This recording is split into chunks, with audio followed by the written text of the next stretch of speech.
ખંડણીના કેસમાં ભાજપના કાર્યકર્તા લલિત ડોંડા અને અલ્પેશ ડોંડા સામે સરથાણા પોલીસ સ્ટેશનમાં ગુનો દાખલ કરવામાં આવ્યો છે। પોલીસે લલિતભાઈ અલ્પેશની પણ ધરપકડ કરી છે। અલ્પેશની ધરપકડ બાદ તેને રીકન્સ્ટ્રક્શન માટે ઘટનાસ્થળ પર લઈ જવાયો।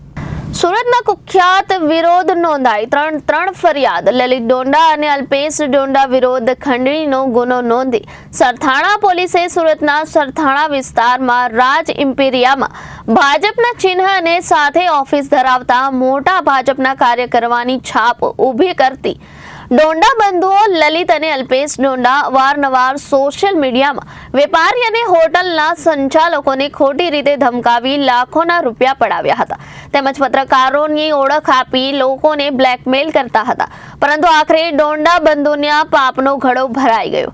સરથાણા પોલીસ સ્ટેશન ખાતે લલિત અને અલ્પેશ ડોંડા વિરુદ્ધ 3 ફરિયાદ નોંધાતા હાલ સરથાણા પોલીસ દ્વારા આરોપી અલ્પેશ ડોંડાની ધરપકડ કરવામાં આવી છે તેમજ આરોપીનું રીકન્સ્ટ્રક્શન કરવામાં આવ્યું। મળતી માહિતી મુજબ સરથાણા વિસ્તારના લક્ષ્મી પાર્કિંગના સંચાલકે ડોંડા બંધુને ધમકી આપી હતી અને પ્રેસના નામે ધમકી આપી ગેરકાયદેસર રીતે 6,35,000 પડાવી લેતા લક્ષ્મી પાર્કિંગના સંચાલકે પોલીસ ફરિયાદ નોંધાવતા પોલીસે સમગ્ર મામલે સ્વતંત્ર તપાસ હાથ ધરી છે।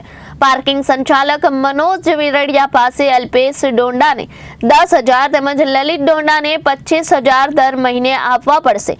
જો નહીં આપો તો તમારા પાર્કિંગમાં રહેલા વાહનોને તેમજ તમારા પાર્કિંગને બંધ કરવામાં આવશે એવો પ્રયત્ન નામે ધમકી આપતા પાર્કિંગ સંચાલકે 6,35,000 જેવી માતબર રકમ ટુકડે ડોંડા બંધુઓને આપી હતી। જોકે કામરેજ ખાતે હોટલ સંચાલકે ડોંડા બાંધવો વિરુદ્ધ ફરિયાદ નોંધાવતા પાર્કિંગ સંચાલકમાં હિંમત આવતા તેઓએ સરથાણા પોલીસ સ્ટેશનનો સંપર્ક કરતા પોલીસના સહયોગથી સંકલનમાં આવીને અંતે ડોંડા બંધુઓ વિરુદ્ધ ફરિયાદ નોંધાવી હતી। હાલ સુરતમાં આવા બ્લેકમેલ અને ખંડણી કરી પત્રકારના નામને ખોટી રીતે બદનામ કરનાર તત્વો પર સરથાણા પોલીસે તવાઈ બોલાવી છે। જોવાનું એ રહેશે કે મુખ્ય આરોપી ડોંડા હાલ પોલીસ પકડથી બહાર છે અને ત્યારે ક્યારે પોલીસ દ્વારા તેને પકડવામાં આવે છે। આજે જે પ્રકારે રીકન્સ્ટ્રક્શન કરવામાં આવ્યું કેટલા ગુના નોંધાયા? અલ્પેશ ડોંડા અને લલિત ડોંડા આ બંને ભાઈઓએ અલગ અલગ લોકોને સાથે રાખી ગેંગો બનાવી અને સરથાણા પોલીસ સ્ટેશન ઉપરાંત સુરતના અલગ અલગ પોલીસ સ્ટેશનમાં લોકોને ધાકધમ તંત્રના આંટીઘૂંટીમાં ફસાવી દેવાના, એની આબરૂને રેપ્યુટેશનને ખરાબ કરવાના ધાકધમકી આપી અને પૈસા ઉઘરાવતા હતા અલગ અલગ છે ને। હાલ સરથાણા પોલીસમાં 3 ગુનાઓ દાખલ થયેલા છે। ઉપરાંત આ બંને ભાઈઓ વિરુદ્ધ એક વિરુદ્ધ 12 ગુના છે ને એક ભાઈ વિરુદ્ધ જે છે 8 ગુના અગાઉ પણ દાખલ થયેલા છે। કઈ રીતે અગાઉ તેની ધરપકડ થઈ ગઈ છે? અત્યારે જે અલ્પેશ વિરુદ્ધ ગુનો જે છે એ પાર્કિંગમાં આ તમારે જે પાર્કિંગ છે ગેરકાયદેસર છે, તમે આ ગેરકાયદેસર પાર્કિંગના તમે અમને પૈસા નહીં આપો તો અમે તંત્ર દ્વારા આનું તોડફાડ કરાવી દઈશું આવી ધમકી આપીને એની પાસેથી પૈસાની ખંડણી ઉઘરાવેલ છે અને હાલ એને પૈસાની ક્યાં માંગણી કરેલ છે અને ક્યાં એને શું કઈ રીતે ગુનાહિત કૃત્ય આચરેલ છે એ માટે રિકન્સ્ટ્રક્શન કરી રહ્યા છીએ। મારું નામ છે મનોજભાઈ ઉર્ફે આશીષભાઈ। મનોજભાઈ, તમારી સાથે જો કે તમારે ફરિયાદ કરો? અલ્પેશભાઈ ડોંડા અને લલિતભાઈ ડોંડા, હું લક્ષ્મી પાર્કિંગ ચલાવું છું સરથાણા પોલીસ સ્ટેશનની બાજુમાં। તો મારી પાસે આવેલા અને મને જણાવેલ કે તમારે પાર્કિંગ ચલાવવું હોય તો મને તમારે પૈસા આપવા પડશે, દર મહિને હપ્તો આપવો પડશે। એટલે મેં કીધું ભાઈ તમને છે ને તો કે તમારું બિનકાયદેસર છે, આવું છે તેવું છે એવું મને જણાવેલ। એટલે મેં કીધું કાંઈ વાંધો નહીં। પછી અમે આંકને મળ્યા એટલે મળીને પૈસાનું નક્કી કર્યું અને હું એને પૈસા આપતો દર મહિને। કેટલા મહિના તમે પૈસા આપ્યા? 2 વર્ષ આપ્યા અને 6,35,000 રૂપિયા આપ્યા। પોલીસ પાસે શું માંગ છે? પોલીસ પાસે અમારી એક જ માંગ છે, આ લોકોને પાછા અને ગુજકો સિટીમાં ઘાલી દઈએ। મારું નામ છે પ્રફુલભાઈ ભલાણી। તમે ફરિયાદ કરી હતી? મારે સુરત જિલ્લામાં આવેલી કામરેજ હોટલમાં હું હોટલ ચલાવું છું અને એનું આ 26 તારીખે મારું ઓપનિંગ છે ને હું છેલ્લા ઘણા સમયથી એક ગ્રુપમાં જોડાણેલો હતો, પોલીસ એન્ડ પ્રેસ નામના ગ્રુપમાં।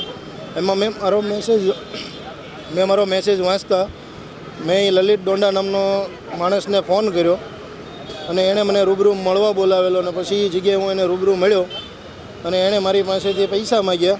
11,000 રૂપિયા ગૂગલ પે લીધું છે અને 5,000 રોકડા લીધા છે અને મેં એને કીધું કે ભાઈ મારે તમને હવે પછી દેવાના કે નહીં દેવાના, અને આ પૈસા મેં આપ્યા મારી આબરૂના હિસાબે મેં પૈસા આપ્યા, મારે અહીંયા કોઈ ગેરપ્રવૃત્તિ ચાલતી નથી।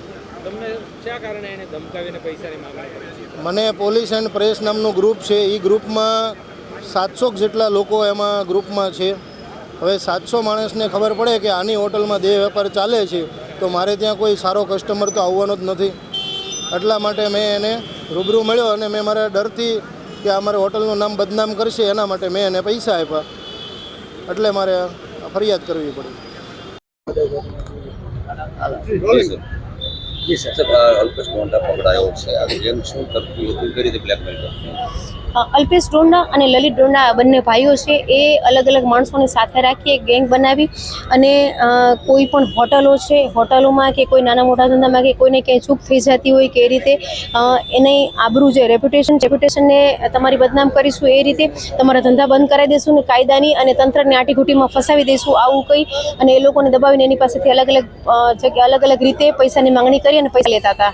કેટલા ગુના દાખલ થયા છે અગાઉ અને હાલ? અત્યાર સુધીમાં એના વિરુદ્ધ એક જે લલિત ડોંડા છે એના વિરુદ્ધ 12 ગુના અને અલ્પેશ ડોંડા છે એના વિરુદ્ધ 8 ગુના દાખલ થયેલા છે.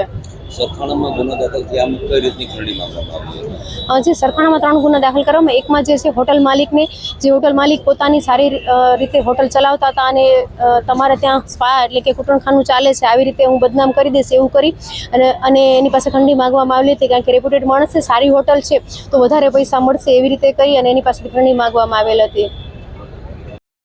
Reporter Arvind Rathod, Janadesh news, Surat.